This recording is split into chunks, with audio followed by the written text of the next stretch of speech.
So my name is Ryan Wolfbammer. I'm the owner of the Nozarashi 86. It's a 2013 Toyota ZN6 or Scion FRS, whichever way you want to look at it. Started building the car back in September of 2016 when I first got it.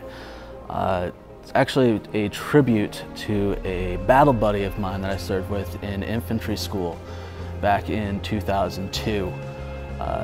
Private Michael J. Deutsch was very passionate about cars. He was a quiet guy, but he loved cars. Particularly loved his Nissan Z32, twin turbos, nice burgundy color. Always talking about it. And the plan was, once we went on leave from our duty stations after we graduated, that we would meet up. He'd take me for a drive out in Iowa. Well, unfortunately, when he got deployed to Iraq and was on patrol in his armored personnel carrier with his mechanized infantry unit, July of '03, APC went over and anti-tank mine and killed everyone inside. So I vowed that I would live for the both of us and that I wanted to build a car in his memory. It took quite some time. I struggled when I got medically discharged from the Army, trying to get on my feet, but over time and hard work and dedication, I finally found myself in a position to get this car. So we've been working hard to take this car as far as we can, naturally aspirated. The goal in time is to get the record over 240 wheel horsepower. And through that, we want to push the limits of what it can do and see what it can do on track. So the car is being built for global time attack and for grid life. So we're trying hard to stay within those regulations while still keeping the motor NA. It's been a lot of joy to drive.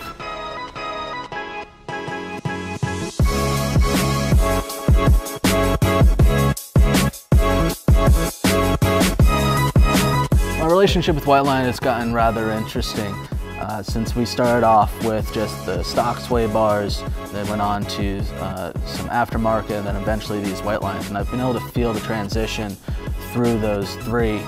I'm a firm believer that sway bars make or break a good car. It can completely change the characteristics no matter what coilovers you have on, the settings you have, how the car is going to grip and handle in the corners, be able to handle the G-forces going into a corner will drastically change.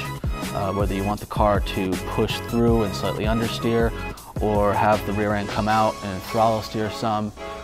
The heavy-duty Whiteline sway bars, I've got the 22mm in front and the 18mm in rear.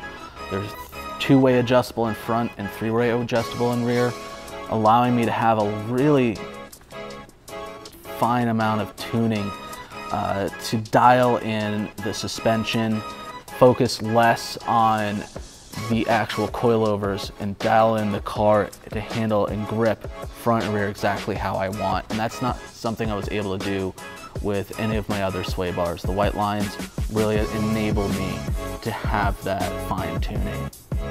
With Whiteline products, since we're going to be adding so much more power to this chassis, it's going to be paramount that we throw their entire catalog into the car, going from subframes, differential, all the way through control arms, get everything nice and taut and responsive, and not make sure we don't have anything that's too soft for the power that we're going to be delivering.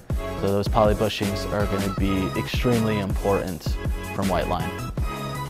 But home track is High Plains Raceway in Colorado, where the car's regularly getting dialed in, and I'm putting in that seat time. Car's faster than I am.